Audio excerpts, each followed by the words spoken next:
சட்டமன்ற தேர்தலுக்கு இன்னும் சில நாட்களே உள்ள நிலையில் மக்களின் வாக்குகளை பெறுவதற்கான வேட்பாளர்கள் தீவிர பரப்புரையில் ஈடுபட்டு வருகின்றனர்.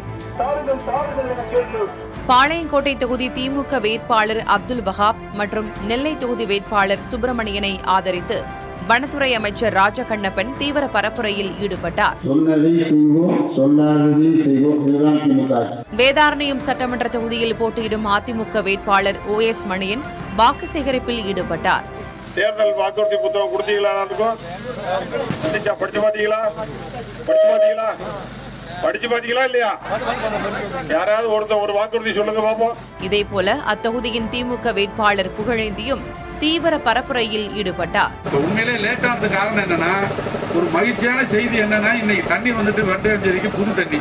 விருதுநகர் மாவட்டம் திருச்சுழி சட்டமன்ற தொகுதிக்குட்பட்ட பகுதிகளில் திமுக வேட்பாளர் தங்கம் தென்னரசு பொதுமக்களிடம் வாக்கு சேகரித்தார். இந்த கிராமத்திற்கு வருகிற போதும் உங்களுடைய சுகதுக்கங்களில் நல்லது கெட்டதில் ஒருவனாக கால் நூற்றாண்டு காலத்திற்கு மேலாக பழகக்கூடிய நான்.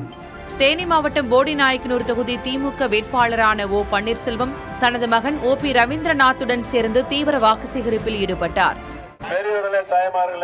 கரூரில் வெண்ணெய்மலை கோயில் நில விவகாரத்தில் பாதிக்கப்பட்ட மக்களுக்கு ஆதரவாக துண்டு பிரசுரங்களை வழங்கி அதிமுக வேட்பாளர் விஜயபாஸ்கர் வாக்கு சேகரிப்பில் ஈடுபட்டார்.